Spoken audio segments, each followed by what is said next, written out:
Say that I always bring it to pass, but while arguing, I really honestly, I might as well have just stayed with my last relationship. Cause what is the difference? No matter what I do it all. Welcome back, guys.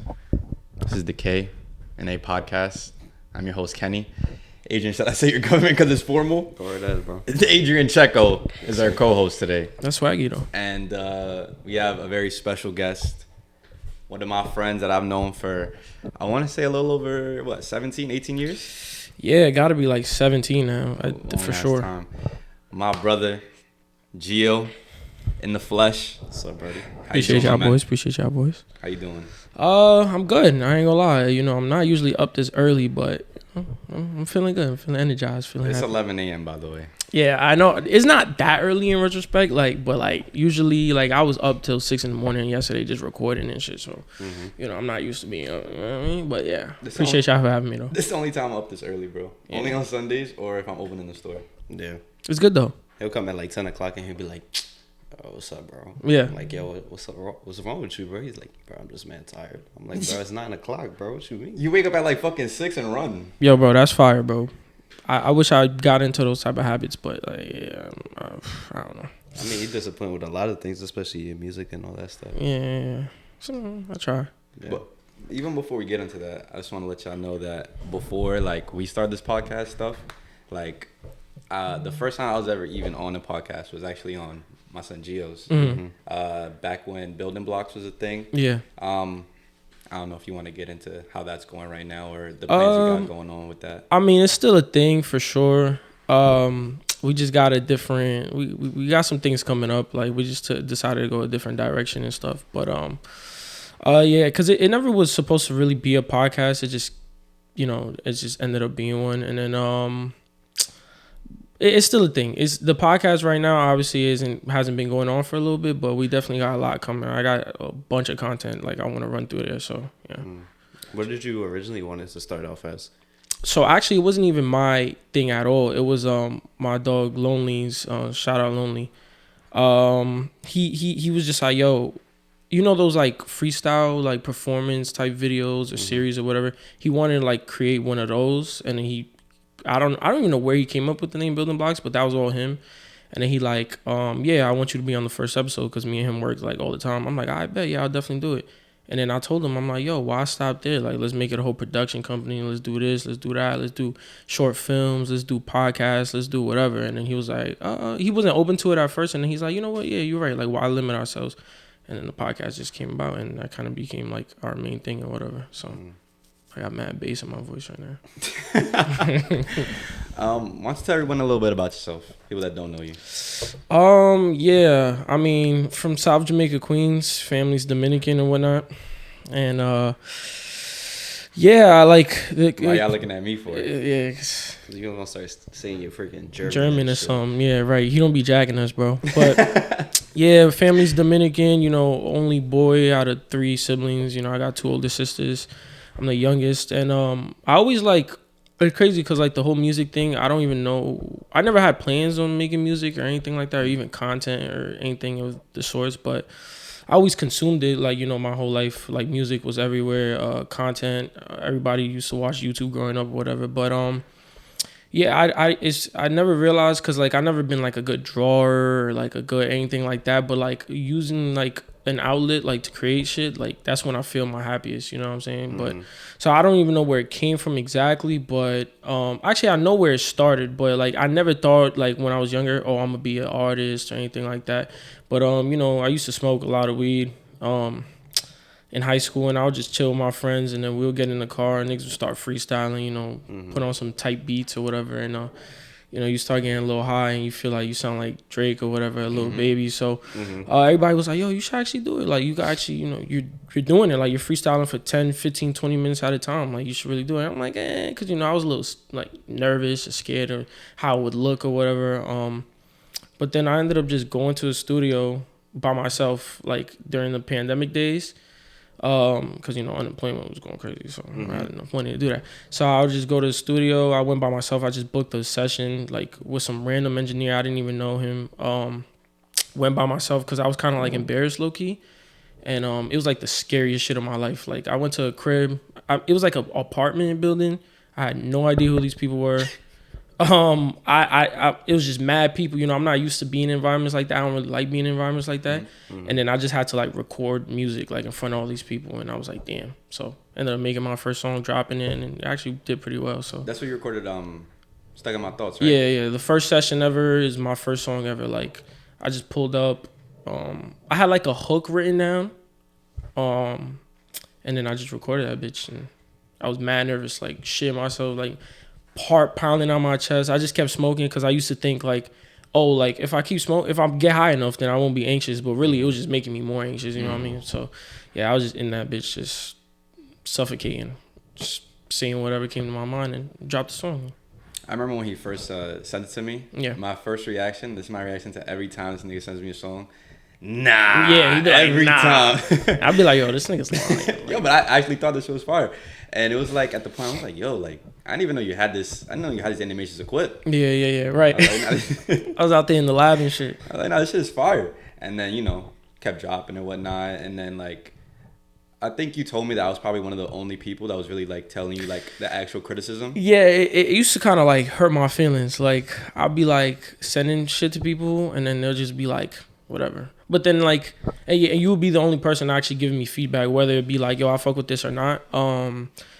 But it was like a insecurity thing, like a confidence thing. Like I was kind of doing it, like searching for somebody's approval. Like I'll send it, like hoping they'll be like, yo, this is the best thing ever. Like, oh my God, you're the GOAT. Like, but like I started realizing, it kind of helped me though, because I started realizing you're not really supposed to be doing it for other people's approval. For, you know, obviously you want like a fan base and shit like that. Sure, that's why people do it. But like, I shouldn't be dropping just to get a reaction, like a positive reaction. And, you know, sometimes I'm not even going to get that reaction. And that's also why I didn't believe you when you be like, yo, this is fire. Because I'll be like, my confidence was shot. So I'm like, he's probably lying. He's probably just telling me what I want to hear. So, yeah, I stopped sending it to people in general. But it was out of like, I was just hurt. I'm like, yo, fuck these people. I'm not sending it no more. But I think it worked out for me anyway. Like, you know, it was a lot of learning I had to do, so. Did you appreciate the fact that he kept it 100 with you, like from the jump? Yeah, I did appreciate that he kept it 100, but like I said, I wouldn't believe him.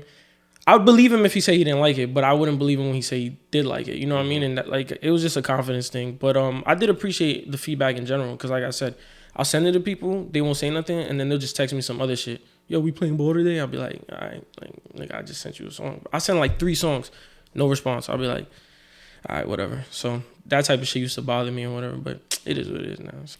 I don't know. I feel like a lot of times, like, support in that sense is kind of like hard for people. Mm-hmm.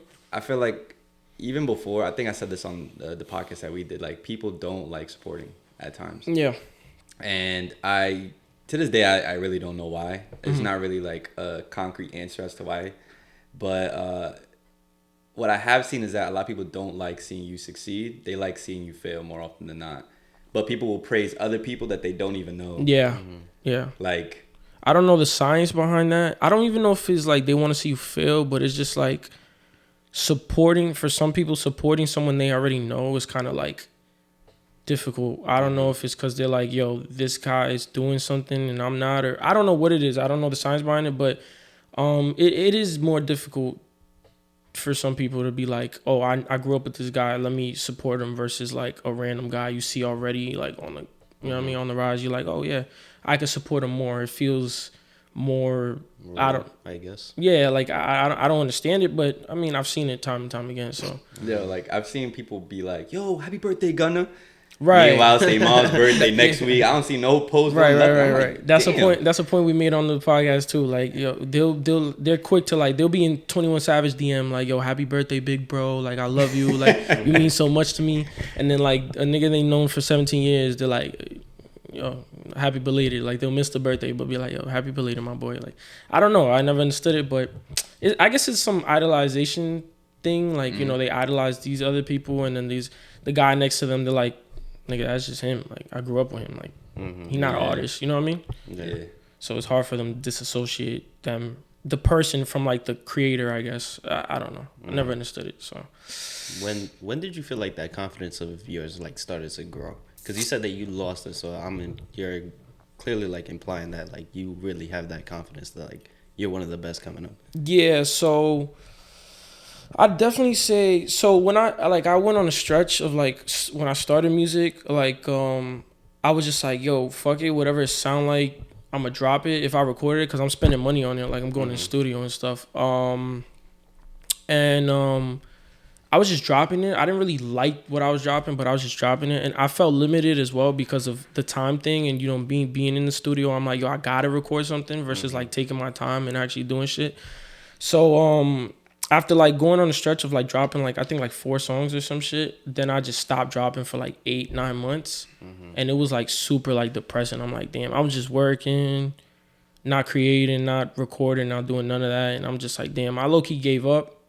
And then I did like one last session, recorded a song.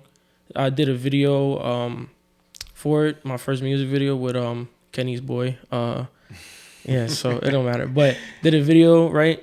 Dropped my first video. Even then I didn't like it. I stopped making music again for another like 4 or 5 months. But this time I'm like, yo, you know what? Let me buy the equipment. Let me teach myself. Like let me learn how to mix. Let me learn how to record myself. Let me, you know what I mean? So that way I have the space to be creative. Like I could just be in the crib. I had the space for it, So I'm like, yo, let me just be in the crib, record, no limits, no like second guessing. I could just be here. It's not wasting money, And then when I sat there and took my time and made music I actually really like loved and fucked with, my confidence just grew over time. And yeah, now I'm just there. Like I don't care. Like if y'all like had a mic set up right here and was like, yo, record a song, I'll be like, I bet, and I'll do it, So yeah, it just grew over time, and it's also just it proved to I had to prove to myself, like, do you really want to do this? Because like if I have that mindset, then I'm not going nowhere with it. Just being like, Kenny's telling me my song's fire, but I don't really think it's fire. Blah, blah, blah. Like there's a level of delusion you should have. You know what I'm saying? Not too much though, because some people have too much. Yeah, I feel like a lot of like rappers and especially artists when they're coming up, they have that same mindset. It's like, I don't really know if I'm gonna make it. Like G.E.O, I know had that where he was like, when he was growing up, that it was like he was just going to parties and stuff like that. And then one day, one of his friends came up to him and was like, yo, lock in. Like, what are you doing? Like, you ain't in the studio. You're not making music, nothing. You're just going to parties, drinking, smoking. Like, do you even really want it? And I feel like right then and there, I think that's when he said that. And I flipped the switch, right? Yeah. Yeah, that was like, I had that do I really want it moment. You know what I mean? And I could tell you exactly when too. It was like December 2021. Like I already taught myself like not everything, but the basics. My bad. And I'm just like I had a whole. I'm like, yo, I'm gonna drop an EP. I had a whole 5. It was supposed to be 6 songs. Well, it was 6 songs, and I had 5 songs ready. And then I remember I started talking to like a girl, or whatever, and like I was like all on her body, right? And when I'm like really fucking with somebody, I'm like super distracted. So like I was just seeing her every day. I stopped recording. I literally needed one song, and I always put dates on myself, so I'm like, it keeps me kind of like, okay, this is the day I want to drop, so I have to like, I don't want to rush the creative process, but at the same time, it's good to put a little battery in your back, like, yo, this is when I want to drop. And the date was like approaching, and I just was like not focused on it at all. And I'm like, yo, hold on, like. And she didn't care. She was just like, yo, fuck what you got going on. Like, just keep seeing me, She was like real, like, she loved her attention or whatever. And I loved giving this to her, so I guess it worked out. But then I'm like, yeah, I got to lock in. So I remember I just cut her off. Like, I didn't just cut her off, but I told her, like, yo, I got to lock in, you know what I mean? And yeah, she was upset, but I'm like, whatever. Then I made that last song. I actually think it's one of my best. So, and then I finished the project. And then once I finished that, like, it was like a euphoric feeling, like, yo, I completed something, And then from there, I just kept going, kept dropping, kept doing what I do. So, yeah. Yeah, because Kenny told me that, like, when you first started, it was him in the lunchroom, I think. Yeah. Yeah, that you. I mean, I wasn't there, but I'm going off his account where he used to tell me, like, you used to just freestyle with Chris and them in the lunchroom. Yeah. And then y'all would go to the car and smoke. And then you told me about Enoch. Yeah. And stuff like that. Shout out Enoch. Yeah. Shout out, bro. Yeah, there was people doing music, I'll say that, around me, and I'm like, I always supported this shit. I'm like, yo, this shit fire. And like I said, I still never even thought about it, just because it was also like an image thing in my head, like, oh, I don't feel like I look like one or I act like one or artist or whatever that is, I guess. But yeah, it was just like, literally, it was literally just like, yo, fuck it, let me try it. It was after my surgery, actually. I had a kidney surgery, and where I got like really sick at one point. It was like right by my 18th birthday, and like everything at that point, like my life was like fucking, it sucked. Like, well, I mean, you know, like mentally, I was just like not in the best place. I was in a toxic relationship. I was going to college and working 2 jobs, and like I just felt like shit, you know. And I started going to therapy, and then my therapist, he didn't say this, but he basically was like, yo, you should drop out, break up with your girlfriend, quit, like whatever, like you should just clear, like you know, stop doing things for other people. So I'm like, all right. So I remember like I literally like in a week span broke up with my girlfriend, dropped out of college. I wasn't even going to class, bro. Like I would go to college, right? I would go to school dumb early in the morning, and I went to LaGuardia. I don't know if any of y'all know what LaGuardia looks like. It just looks like a bunch of apartment buildings. Like it doesn't even give you like a college feel, you know. It's just mad depressing. So I went to LaGuardia. I would go there. I forgot. I don't even know what I majored in. Electrical engineering or some shit, I think. Show up, be like in the lunchroom for like the whole day, and then go home. Like, and I thought this was like the best idea ever. Like I thought I was like, oh my god, I'm brilliant. I had a huge gap, like from like 12 to like 6. I'm like, yo, I could go home, sleep, come back. Like, bro, that shit sucked because like the train took forever. So like by the time I got home, I had to go right back. So I'm like, I would have to stay from that gap. I'm like, yo, this shit sucks. And then getting out of school at like 8 p.m. I'm like, yo, this is whack. So yeah, I just ended up dropping out, breaking up with my girlfriend, quitting both jobs all in the span of a week. And then my 18th birthday came, and it just felt like a relief of like, oof, I just let go of like everything that was like stressing me out. Cause I used to have crazy panic attacks. Like I never had panic attacks in my life until that like that span. And I'm like, yo, I gotta do something. Like this shit is just weighing on me, OD. And then smoking weed every day, being with the same people, smoke weed every day, and that's what we did. And then having all that shit weighing on me, I'm like, yeah, I had to let that bitch go. So not my ex, but that too. But I'm saying like the whole situation, like I had to let everything go. And then from there, I'm like, I made like a mental note, like, yo, I'm gonna do music. And then I got really sick. Then I got hospitalized. I was in there for New Year's 2020. And then I went back home, and they're like, yo, you're gonna have a surgery like in 2 weeks. And then I don't know why, like I was barely in pain, but then they told me, yo, you're gonna have a surgery in 2 weeks. And when they told me that, my body was just like, oh, okay, so we're supposed to be in pain. I was in the worst pain of my life. Like it was like a lower back pain. Like I couldn't get up. I remember when I first like experienced it, I was at the crib and I was like in pain. My dad was like, yo, you need to go to the hospital. And I hate hospitals. I'm like, nah, I'm good. And then he went to take my mom to work. And I'm brushing my teeth, and then I just fell to the floor like I couldn't get up. Like it was like almost like a paralyzing feeling. And I had to be like, hey Siri, call Chris, and have Chris come and like fucking bust through my door basically and like take me to the hospital. And then yeah, then I for January I had the surgery, and then I was just on bed rest. And there was my basement had just cleared up because we had people renting there. So I was like gonna move down there, and I moved down there, but I couldn't go up and down the stairs. I couldn't even shower myself at that point. And I was just there, no furniture. I only had a couch. Like I didn't even have a TV at first. I would just stare at a blank white wall, and I'm just like, yo, in my head, like, yo, when this shit when I'm better, like I'm gonna get in the studio and I'm gonna do this and I'm gonna figure it all out. And that's pretty much where like I was really locked in. Like I'm like, I bet. And then that's when I went to a studio with my son Kwani, shout out Kwani. And he always had like a bunch of like creatives next to him, and there was just this guy sitting there smoking, and he's like, yo, I'm engineering. And I'm like, oh, I bet. Hit him up. That's when I had my first session, and then you know the anxiety and yada yada yada. So yeah, that's where that like all really definitely I had a mental note before I actually started. You know what I mean? I'm like, all right, I'm gonna do this. Took a couple months, but then I ended up doing it. So I was happy as fuck. I was proud of myself, but it was scary as shit. So what was the thing that you had to get a surgery for? Like, what was it? It's called a UPJ repair. I don't know what that shit means, but like basically it was something I was born with. I thought it was like a dietary thing, or like, you know, I drink a lot of soda and like I'm unhealthy as fuck, like in that sense. But they were like, nah, it's just like something you were born. Apparently I had it the whole time, but like as my body grew, I don't know, like there was something wrong with my kidney. So it's not like it got replaced or anything, but they just went in there and started like wiring shit. I don't know how that shit worked, but before you, we had a guest, Kelvin, who also went through, you know, a surgery with lymphoma and whatnot.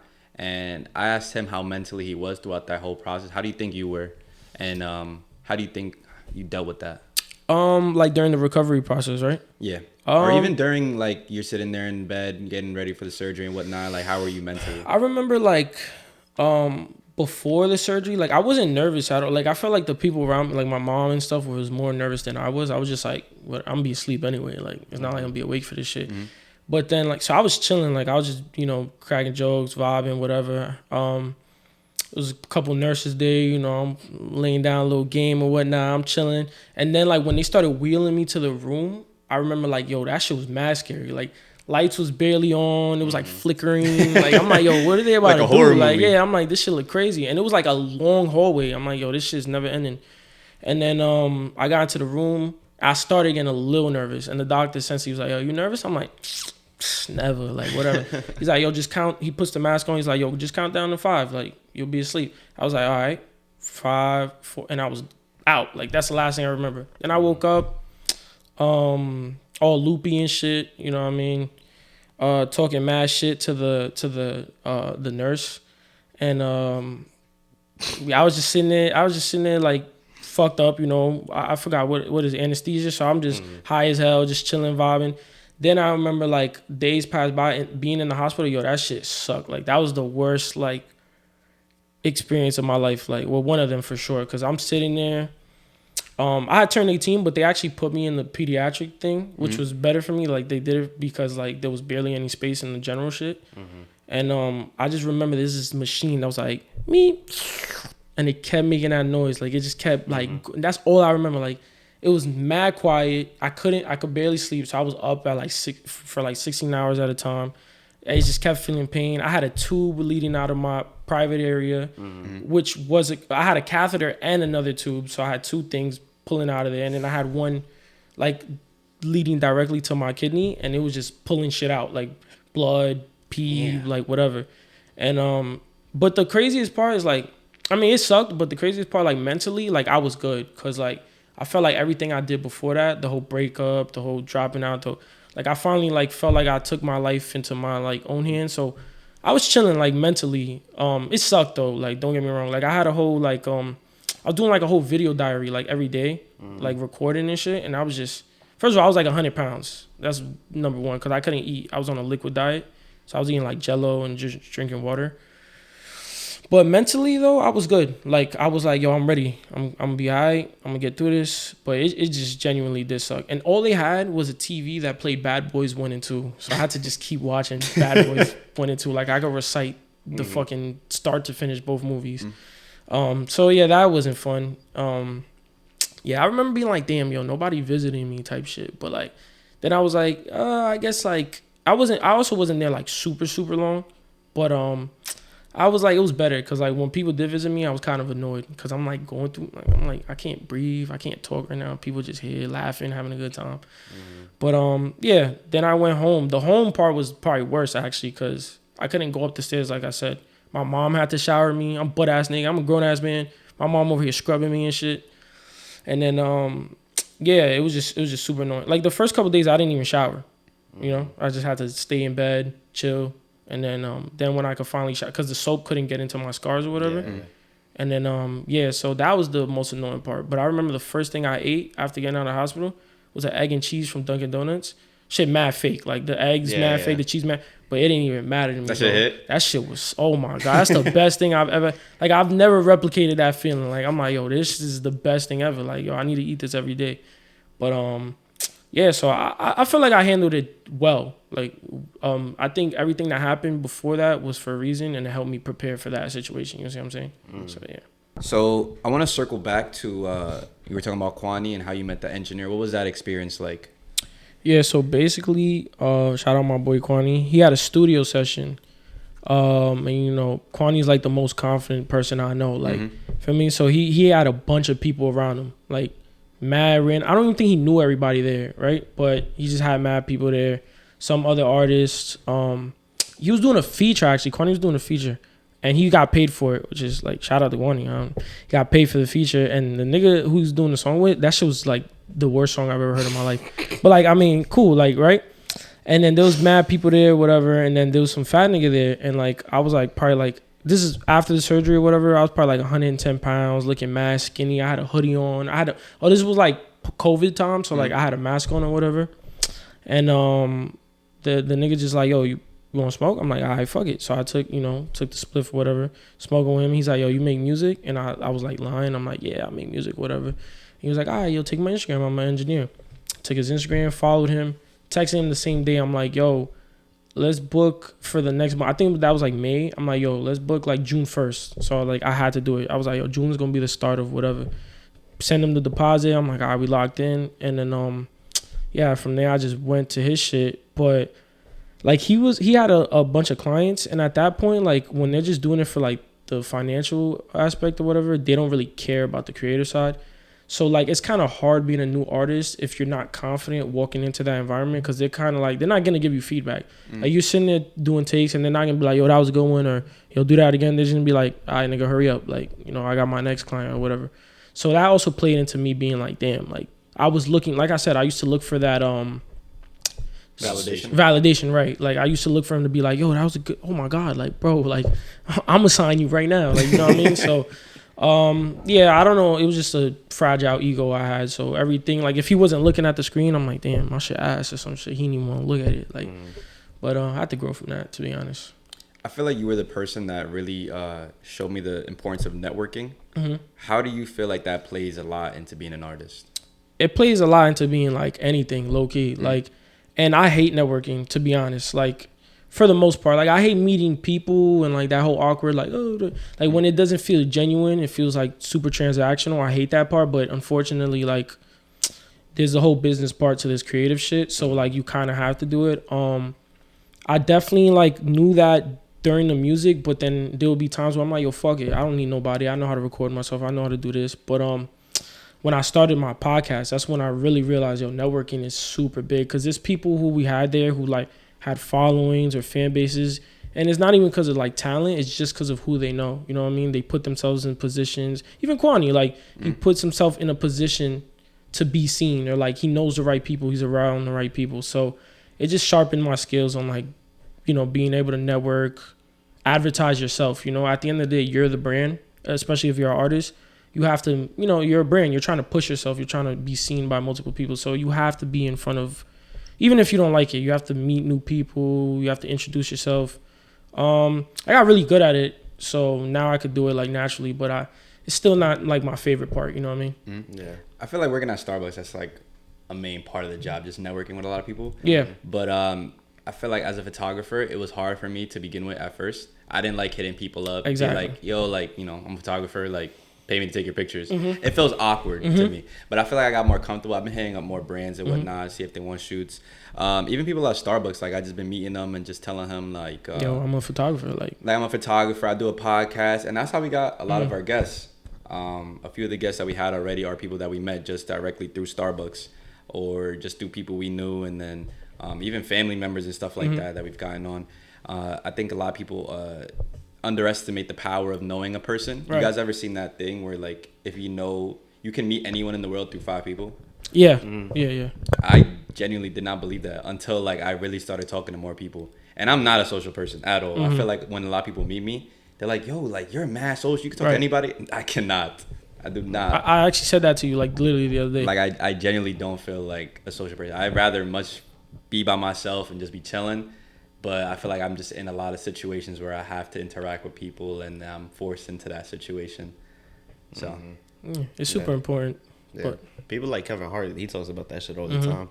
It's like, there was one time, I think it was like for the Patriots Super Bowl or some shit, the after party, and Jeff Bezos was there, and he was like, yo, like, I'm gonna go up to him, I'm gonna shake his hand, like, just so that you could set up maybe in the possibility in the future that you'll meet him again, he'll remember you because you actually went up and spoke to him. And his friend was like, yo, don't do that. And he was like, why? And he was like, you don't want to look thirsty, bro. And he was like, thirsty for what, dickhead? Information? Right. Like, what you mean thirsty? So he left him by himself. Then he took his wife and he went and he shook his hand. And like, he kind of made it seem like Jeff, you know, kind of dismissed him a little bit. But at least he set himself up for a conversation that maybe in the future, you never know. Like, you might see him again and pick his brain, because, like, dude's a billionaire. Like, Fucking who wouldn't Jeff want, Bezos, right? Yeah, exactly. Like, who wouldn't want to pick his brain? Like, you want to ask him a bunch of questions about that Amazon stuff and how you did that. But it's like, people, I don't know. It's just like, it's not cool to be like, oh, let me go up to him and like say what's up or something like that. But it's like, it's important.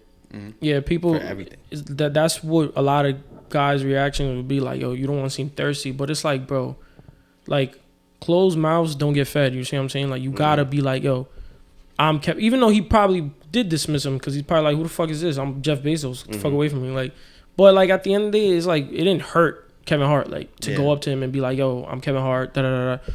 It's just you gotta put yourself out there in general. Like even if it is a DM too, like yo. You never know. Like, I'm not saying hit up Lil Baby and be like, yo, let me get a feature. Like, I mean, you can. I mean, Happy birthday, Maha. Yeah. How much for a feature? Yeah, yo, if I'd appreciate a feature. You know what I'm saying? I'm your biggest fan or whatever. But yeah, at the same time, you have to put yourself out there. And it's even like there was my dog Lonely talked about it one time. Like, even if you do it as a staircase, like maybe you don't go straight to Jeff Bezos, but maybe you go to like Amazon CEO or Amazon, like, you know what I mean, and then make your way up, whatever the steps may be. Like, just you got to put yourself out there. You know what I'm saying? It's super important. You're not gonna succeed with everybody though. That's the thing. Exactly. Like, people think like, oh, for one failure, it's like, oh, I'm done with this. Like, there's no point. It didn't work out. That's what I'm then saying. You just met the wrong person. Yeah. But even then, like 9 times out of 10, most of it is positive, especially if you come with the right intent. Because it's like that happens all the time at Starbucks. Like you'll just give somebody a drink, yo, like what's your name? Boom, boom, and then y'all just end up having a 30-minute convo. He's had it multiple times. Yeah, I've seen it. Like I've seen it. Like, Nah, he really many wolfed, times. bro. There's this veteran. He was like, yo, can I get a veteran's discount? Last time I was here, someone gave me it, and I'm like, well, to my knowledge, I don't know anything about this veteran's discount, but we did have a month where we gave them, I think it was like a certain percentage. It was the free pike, I think. Oh yeah, like a pound of coffee. So they called me over. I'm like, I'm making drinks or whatever, and I woke up. I'm like, yo, you know what? It's fine. It's on the house. It's on me. Don't worry about it. He then comes to the end of the bar. After, I was right there. After I'm making drinks, he goes, what's your name, pal? And I'm like, Kenny. He starts telling me a whole story on how his brother stole like a fat gold chain and stuff. And then how if he had the money, he'd be like a millionaire or something. And then honestly, I'll be honest, I wasn't paying attention for the full of it. I just, I respond nicely or whatever. And it's just stuff like that, like just me random. And it's funny. I saw him yesterday. He came after we closed. He's like, "Yo, you guys have any food you're donating?" I'm like, just wondering. I'm like, fine. I go to the back. I didn't really have to. Like, I was ready to clock out. Not gonna lie. But I went. I grabbed him some stuff, and then I gave it to him. He's like, "Man, yo, if I had the money, I would give you a fat wad of cash with just hundreds like this." I'm like, "Don't even worry about it, bro. You're good." And it's just simple things like that. Like, Muhammad, for example. Yo, great guy, bro. Great guy. He actually, all we did was have a regular conversation, and then he just wanted to give me a PBA card. Oh, tough. I need one of them, bro. Great guy. And it's just, I think that Got a couple. those nigga do got a couple. Swing him over, bro. I be getting pulled over left and right, bro. Wow. Yeah, that was a week span. He got like 3 tickets. When I tell you that I was literally for like a week straight going to Starbucks, and sometimes they be bad days and stuff like that, so it's like the stores are messing all that stuff, and then on top of that you get a ticket for like $150. That shit make you want to crash out. You're like, damn, bro, what the fuck? Like everything, you already had a bad day, and then you get a one, and them tickets when they stop you, bro. Oh my god, that's pain. What's worse is that when you get it now, especially now, I don't know, there's like a new rule that they put in like last year, that if you get a ticket in the first 6 months of getting your license, you have to pay extra $300 on top of that. Oh, I didn't know that. My God. That's disgusting. So I had to pay $150, and then I had to pay $300 on top of that. That's filthy. But what was Why the stop? $150? What were you doing? I mean, I was driving a little fast, but I swear to God, this A dude, little? bro. Nah, I was man, on 50 is good. I was on a street, right? And I was going maybe like What's 30. Starbucks?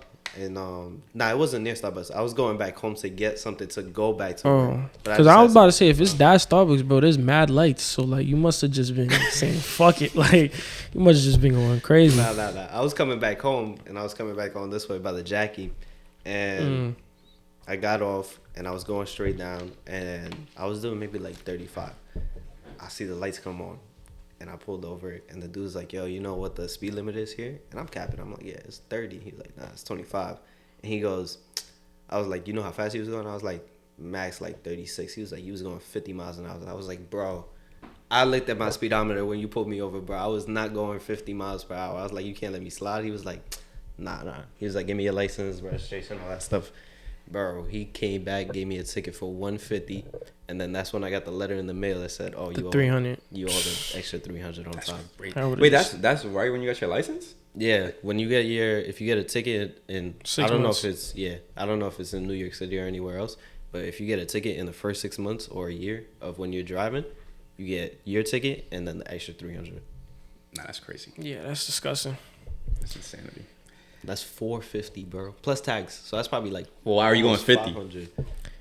I mean, I wasn't going 50, bro. I don't know if he was going 35, bro. Like, Nah. There's no way I was going more than 35, 36, bro. I promise you. nah, I don't know. Sometimes they really do just be trying to get a stop, but 35 to 50. You know what be getting me tight, bro? The people that be giving parking tickets. Yo, And then they come into Starbucks all like, hey, what's going on? Yo, don't dap me up, bro. Don't be dapping me especially up. around that area too. Yo, I came back, bro. I guess I parked in a street parking. Bro, like 30 minutes before that, you know, it's be like 12 or like 9 to 1:30. I parked at 1:15. Give me a ticket. Yeah, bro, they're savages, bro. I'm like convinced like they're like waiting around the corner. Yo, and then you park up, and then as soon as you leave, they just ticket your shit. Yeah. Bro, I Long got too many of Island, those Long shits. Island rules suck, bro. You know you can't back into a parking spot in some parts of Long Island. So you just drive forward into it? You have to drive forward into it. If you park backwards, it's a ticket. Yo, I paid That's $65 for parking backwards, bro. That's crazy. That's literally how they teach you how to park. yeah, No? it's like that in Florida. Because in Florida, they it's not like New York where you have the plates in the front and back. They only have them in the back. Oh, I see. So if you was to park going backing into a spot, they're like, yo, turn your car back around. Because they don't know if you have a license plate on your car. That's crazy. First of all, to even watch somebody park their car and then come and give like that's crazy, bro. Like that's mad. That's ridiculous. That's nuts. How did we get to this point? I don't know. He was talking about the veteran and shit. Oh, yeah. Nah. I don't know how I got the ticket. But yeah, I feel like Starbucks is just a really good like place to just meet a lot of people. Those like, type of places where you're just like dealing with people all day is the best places. Like, that's Wisconsin. I mean, not the best in terms of like maybe a job, but I'm saying when it comes to meeting people, like you're gonna see for sure. familiar faces, but you're gonna see new faces every day. So, For sure. Yeah, like he met somebody that's an usher at MSG. oh yeah, Like, yeah. He was about to give me tickets to the Knicks game and then they lost. damn, that And would then have been they lost. so tough. It would have been, what was it? They lost. Game 7. They lost in Game 7. They lost in Game 7. Yeah, I was supposed to. at MSG. I was like, yo, I'm not gonna lie. They make it to the next round. Like, give me a ticket. He's like, yeah, I got you. And then I watched the game and then they lost. I can't believe they lost. They only lost because Jalen Brunson broke his hand, bro. They lost because everybody was injured. No, literally. OG. Everybody was went down. injured. Josh Hart went down. I was like, If Jason Tatum wins a ring and he does that Kobe pose, I'm gonna be tight. That shit broke my heart, I'm gonna bro. be tight. Nah, I ain't gonna lie. I'm jacking Mavs in 7. Yeah, I'm also jacking I've been Mavs out of the saying that, last bro. game. Jacking Watch them Mavs. lose the next one.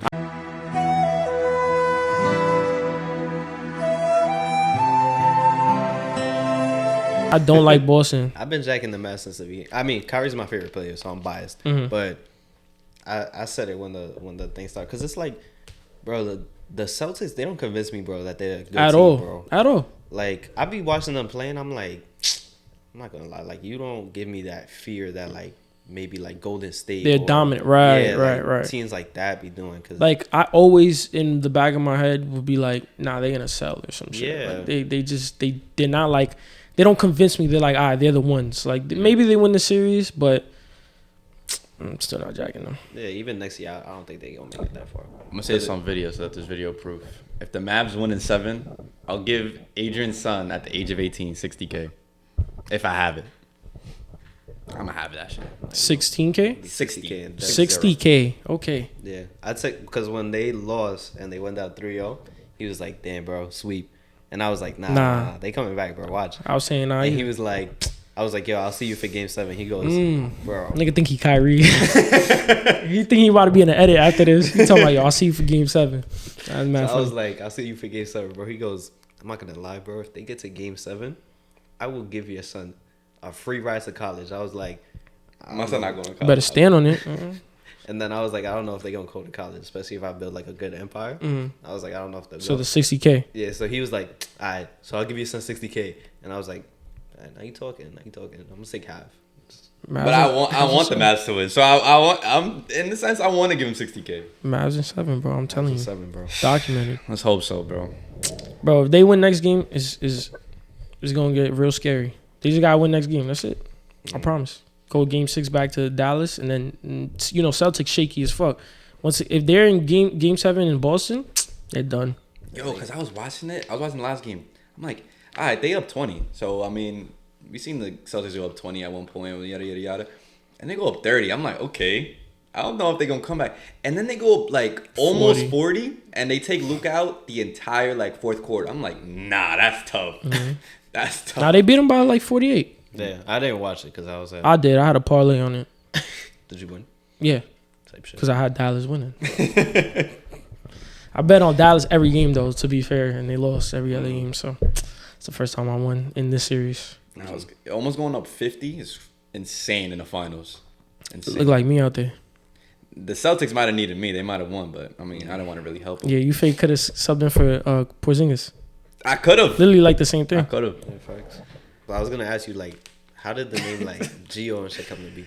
So it's pretty simple. My middle name's Giovanni, and that's pretty much it. I just added the dots, so it wasn't just G.E.O. Like, Yo, when he told me, I was macking. I'm like, what the fuck is G.E.O? yeah, like Because I never knew his middle most name. people, I mean, I'm a junior, and I have my father's like full name, and that's his middle name. So Wait, you're fully Dominican? Because Giovanni, that's like kind of like an Italian, right? Yeah. So it's my last name, but yeah, I'm fully Dominican, allegedly. Allegedly. So I don't know about any other. It's cool that y'all both from there. This nigga here. Germany. And what else? That's it. I Pure. got a hint of Colombian in there, but that's, How you jacking them, but not us, bro? That's crazy. But yeah. So I just added the dots, so it wasn't just G.E.O. And I always try to think of like a acronym for it, like what it could stand for. I got nothing. I think he told me one. Yeah, when that he shit was first got whack. it, and I don't even remember it. I was looking at him like, I could see it, but like I tell him like that shit don't make no That sense. shit it just everything I thought of just comes off mad corny. So it's just when people be like G.E.O. or G.O., I just be like, yeah, same shit. I don't care. It just doesn't stand for nothing. That's dope. Stylistic Because choice. it's like you can't really. It's not really words that you can mesh together like to make it sound like dope and shit. But it's like it's kind of hard. Getting everything over. Like what that mean, bro? Like you know what I mean? Like if they're like, yo, what's and I'm like, take how you think. getting everything over, and they're like, what does that mean? I'm like, exactly. Feel me? You know that reminds me of that question you asked me. It was Yeah. like, do you think you deserve it? Yeah, I asked him this brain fart question one time. I was just doing like a fucking poll to see like what people would say, and I was like, yo, like, do you deserve it? And Yeah. Like no context behind it, but like why? Cause, like, I don't do I deserve what? Like, is that the point of the question? Yeah. I say yeah, because I'm arrogant. No matter what you're talking about, yeah, I do. So I work for it, whatever it is. So I deserve it. That Right? was it. That's a I good mean, my answer was like, I don't deserve it. I earned it. I obviously worked for it. So. But if you earned it, don't you deserve it? Nah, I don't deserve anything in this world. Ooh, okay, nothing's given. Yeah, but like, deserve could be earned, no? Like, I don't know. I've never categorized it as that. Like, I feel like whenever you get something, it's just you earned it. But it's like deserving is kind of like it sounds entitled. entitled. Oh, okay, all right. I can fuck with that. I get behind that. I see what you're saying. What's your answer to that? My answer? Yeah. You know what? That's tough. Yeah. Now that I think about it, you're right. You don't deserve anything. Yeah. I earned it. That's I entitled. worked hard Yeah. for it. Okay, that's tough. Yeah. So what's your answer for it? Do I deserve it? Yeah. I don't know. You could go so many ways with it, but it's like I said, it's like you don't deserve anything in this world. The only thing that's deserving in this world, that's given to you in this world, is death. That's the only thing. That's the only thing that's promised in this world. That like one day you will leave. That's the only thing that's given to you. Random Everything question: else- do y'all fear death? I don't think about death at all.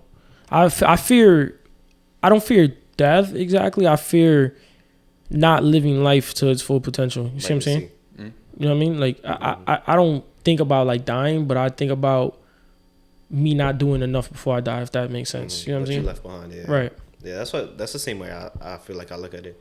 It's like I don't fear dying. I mean, maybe because we're just young and like that's kind of like abstract to us that we don't really see that unless you've been put in the position like that.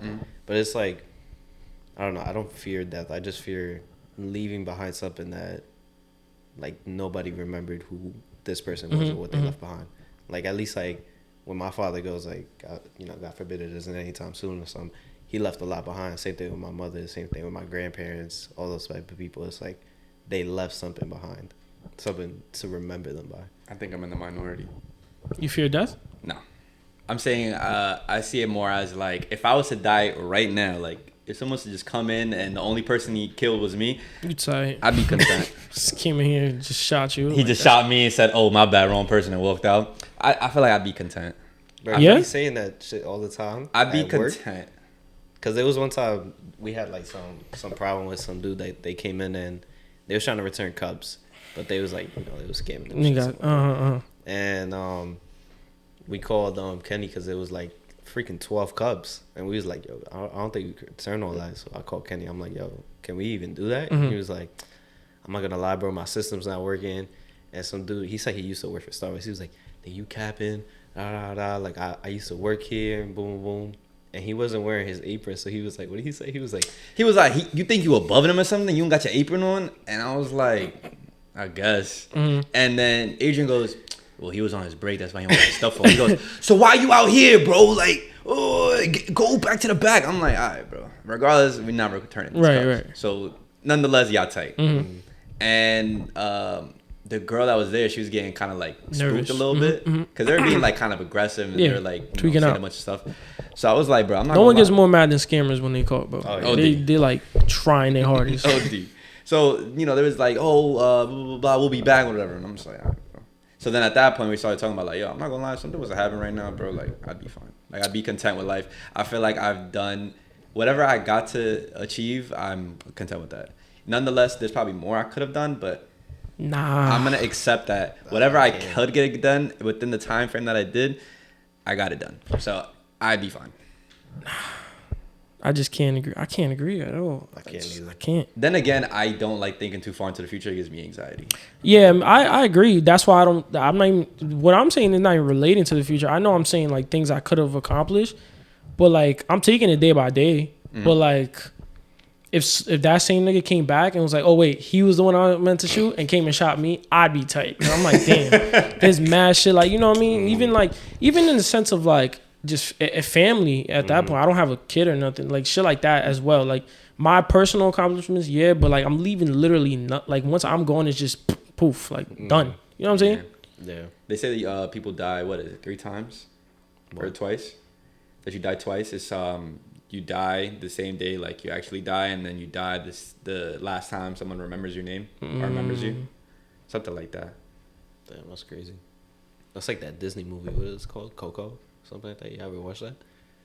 Nah. It was like I know the movie, but I'm not cultured. It was like a it was like a movie about like, The whole death thing. Yeah. I So remember like, that. and then when the final person that remembers your name goes, it's like That's it. they disappear in that world too. Yeah, and it's like the last person to visit your grave or whatever, and it's like the last person to even remember you existed, and then that's it. You're gone forever. Yeah, It's crazy when you really think about it. That's why I don't.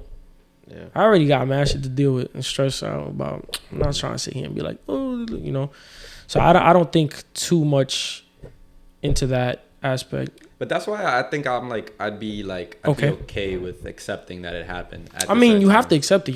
You're done. Well, yeah, I'm dead, but I Like, we're all gonna accept it. Like it happens. But like if there's like a higher plane, I'm not gonna be like, damn, bro, like I could have been back and I could have done this and that. I'd be like, I got this accomplished at this age, and I'm sad that I left these people behind, but I have to accept that. I'm happy now. I mean, I'm dead, but I don't know. I have a different mentality. So I feel like I have the same mentality as like how David Goggins looks at it. He's like that. He was like, picture this. He was like, I don't care if you believe in God or not. He's like, let's say when you die and you go to heaven or whatever, you're gonna get judged, and it's like they want to show you. They're gonna show you. This is how he pictures it in his head. He's like, I'm gonna show you a list.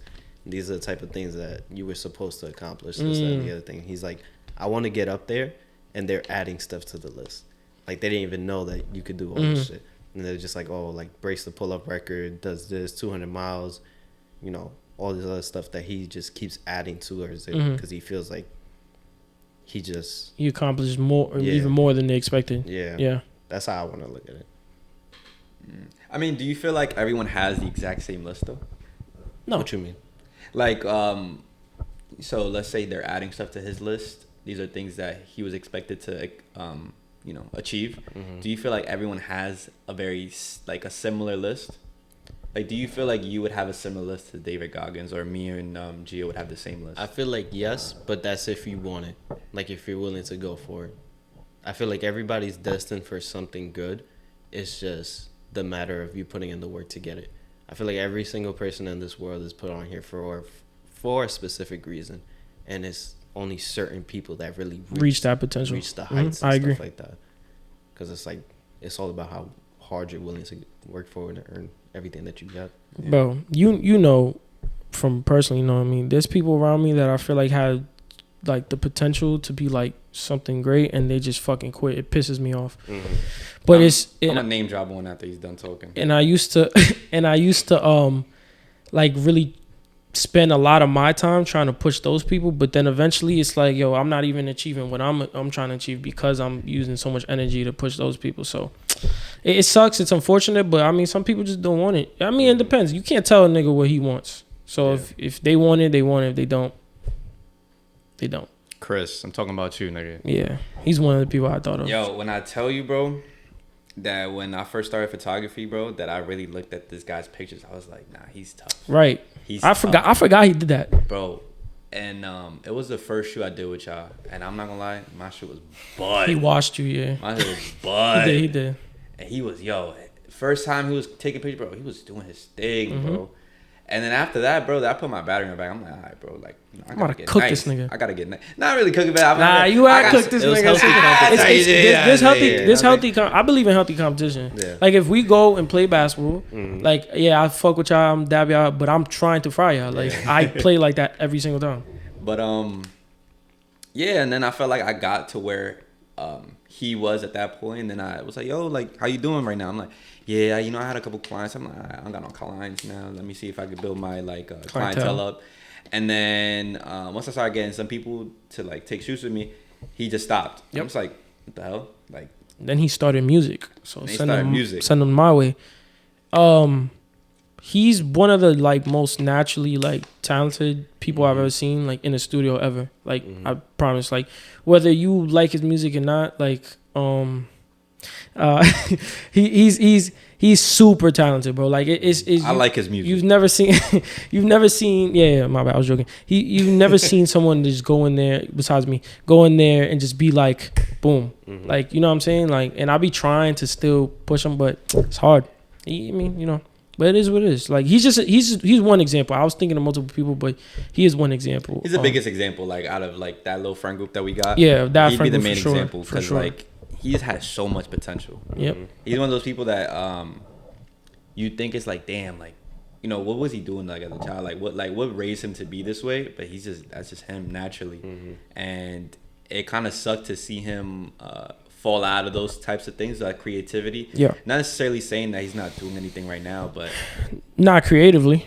Not creatively, but it would just be so much better to see him doing something that I feel like he'd actually enjoy. Yeah, I agree. But like I said, you can't push everybody to do it, you know? Yeah. I mean, I think people see that more in like, especially in basketball, you see that a lot. Like you see a lot of people that go and they play hoops in the park and stuff. You're like, yo, this dude is nasty. People be saying that about me all I was the time. just about to say that. Fuck. They be looking at me like, yo, this guy's NBA. Like, you must be getting drafted next year. I'm like, I'm not really with all that and shit like that. You know what I mean? I be getting calls every other week, bro. I'm like, I'm just trying to work at Starbucks, make some coffee, bro. Like, leave me alone. Yeah. You know what I'm saying? Yeah. Like, literally, bro, they're in this whole Dallas thing. They're down 3-0. They're like, yo, bro, like, maybe we could sneak you into the roster. I'm like, nah, yo, y'all gonna have to go down yourselves. You know what I mean? I can't save y'all this time. But it's cool. Dye your hair blonde. We can say you Luka. Luka, like, yeah. Oh, nah. Niggas fake was like, yo, nah, forget it. But yeah. But nah, for sure. That's true. Like, I mean, I've never seen nobody, because I want to beat them. Mm-hmm. I've never seen nobody in the park be like, oh my God, he's so nice. He should go to the NBA. I'm like, nah, I want to be. I'm arrogant as fuck. Mm-hmm. Like, so you know that whole confidence thing I was talking about? Like, it was literally just in like the creative side. But like when it came to like basketball and shit like that, I've always been super confident and like arrogant as fuck. Because just like, at the end of the day, even if someone is better than you, you just go there and play your hardest. Like, you could really, who cares? Like, it's not that deep. Yeah. You used to be scared. Nah, I'm not gonna lie. That I used to be panicking. High school, we went to 2 different high schools, and a lot of people, like, I didn't know a lot of people that played basketball at my school, even though they had like their own team, they had their own friend group and whatnot. I would always go to Southside Jamaica to play basketball with them because they were the only people that invited me. I used to be panicking. Yeah, bro. What, Panicking. Like, I don't know what it is. There's like, It's just confidence. Like, I'm just like. I just had no aura. yeah. Like, I walked in, I was like like Ben Simmons on the court. nah, worse. Yeah, it's like you see people. Because I mean, at one point, I guess maybe I've had that, like maybe in middle school or some shit. Like, you'll see people and you're like, oh man, these guys are nice. So like, I'm not as nice. So you and it's so crazy because you're actually psyching yourself out. So you're playing worse than you are because you're like, oh damn, like I don't know. All my friends had that at one point. And I'm just like, bro, who cares? But like, it's not fucking Kyrie or Luka. Like, just fuck this guy. Like, just play and 9 times out of 10 you win because you just outplay them anyway. So it don't matter. I mean, once you try to find your strengths and like what you're good at, then you could affect the game on a good level. It's like you find what your niche is and you stick to that, and then you just revolve it around the people that's with you. That's life. Yeah. Apply that everywhere. When you had your confidence in music, did you feel like, oh, I can apply this to a bunch of different things? Yeah, but like it just made me more confident as a person, just personality wise and stuff like that. Like I remember like I didn't even want to leave the crib if I didn't have like a haircut or something, or like I ain't like, you know what I mean? Like I always felt like I had to look at my best, or like I felt super insecure or whatever. Now I don't really care. Like I'm a little scruffy right now. I actually cut my hair recently. I was basically bald. I showed them. My shit kind of growing back now, but I just did it just cause I don't really like. I don't really be caring too much. Like not to get all like, I don't know, like hippie or whatever. But like, it's really not that deep. Like who cares? Like who am I trying to prove anything to? You know what I'm saying? So, yeah, it just, the confidence came in the music at the same time. Your confidence as a person. As a person grew. You know what I mean? So it just went hand in hand. So yeah, no. Everybody has insecurities. Like obviously I still have some insecurities, but I just try to be like, fuck it, who cares? Yeah, I was like that in high school too, but after I left, bro, I was like, man, fuck it, bro. Who cares? Like, who cares? Who am I really doing it for? Yeah. Except women. Like I love women, but even then, like, bro, if you could look crazy. If you just got that charm about you, you good. You'll be fine. You know what I'm saying? Yeah, I feel like my confidence.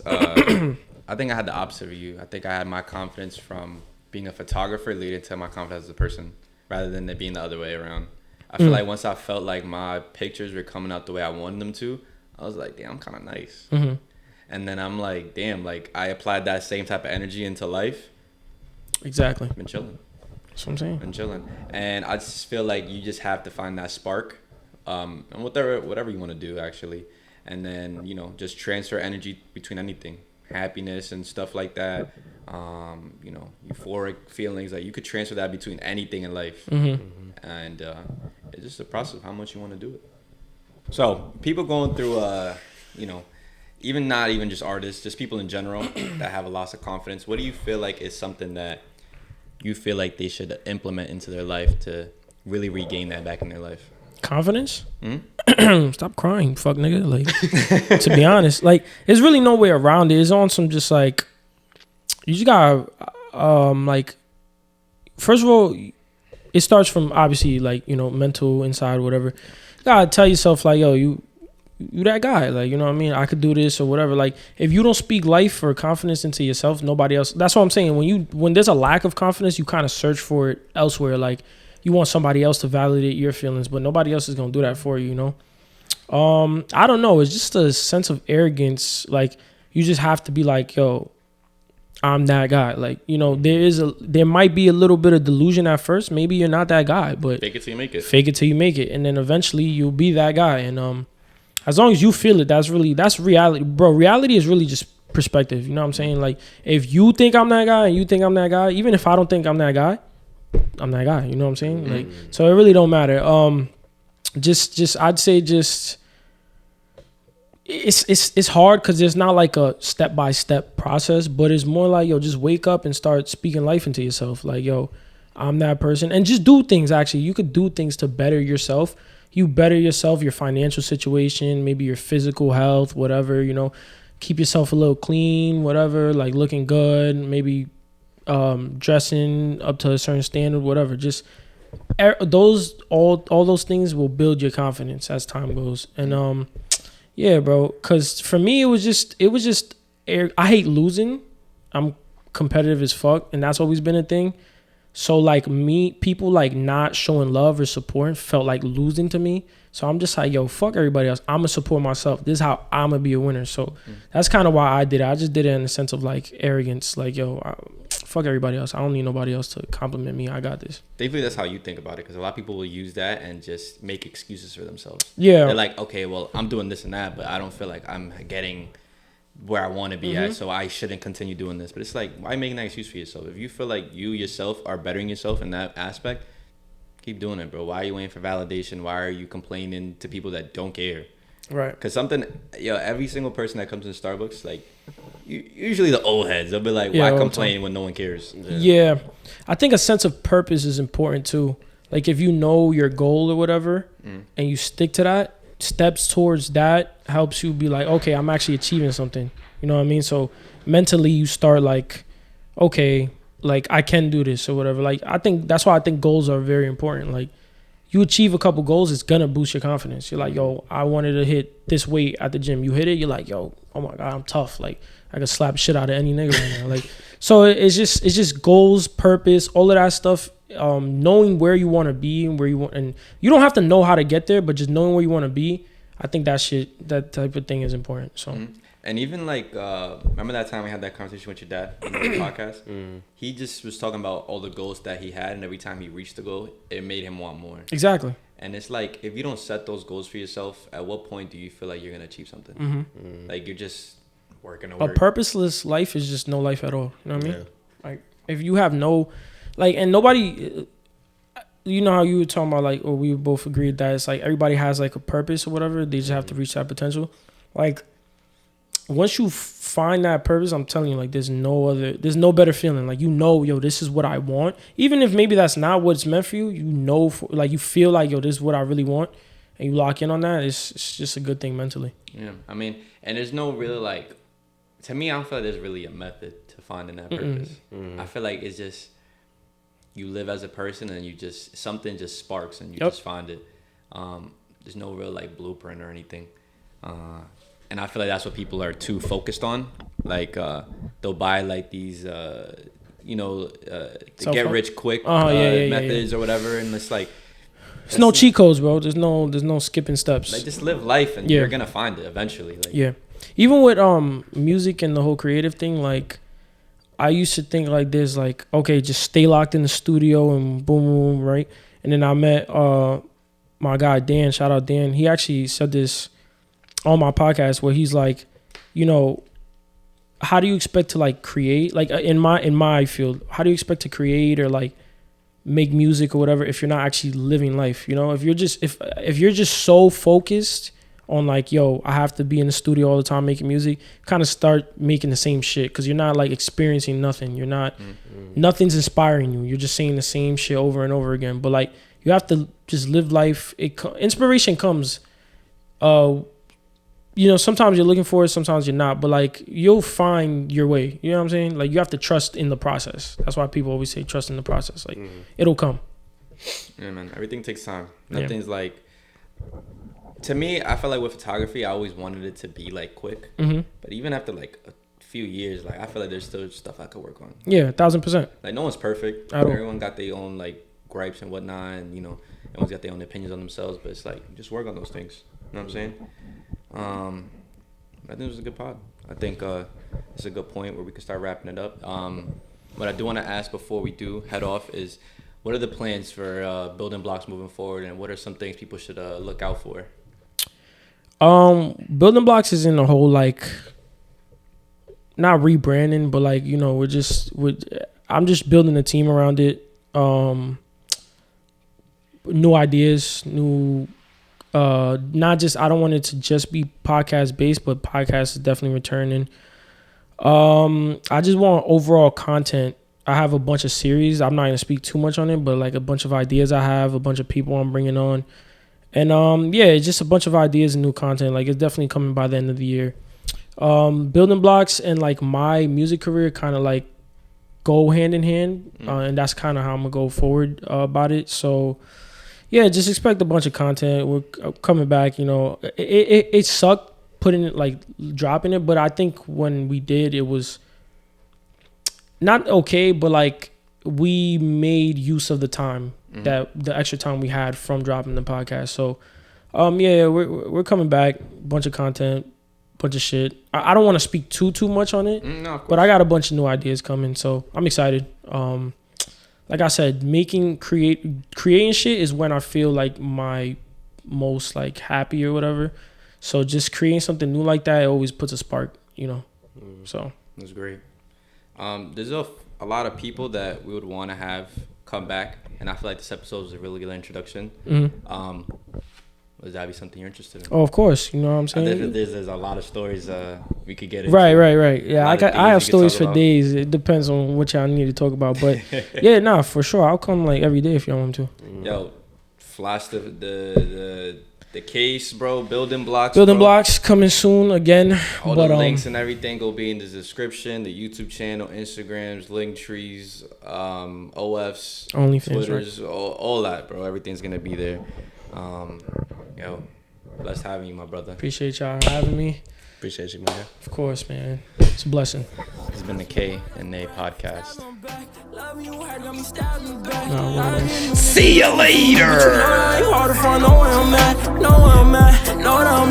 Nigga, and that's why she keep calling back. Sorry, baby, there's no going back. I'm done with love and I'm back in my bag.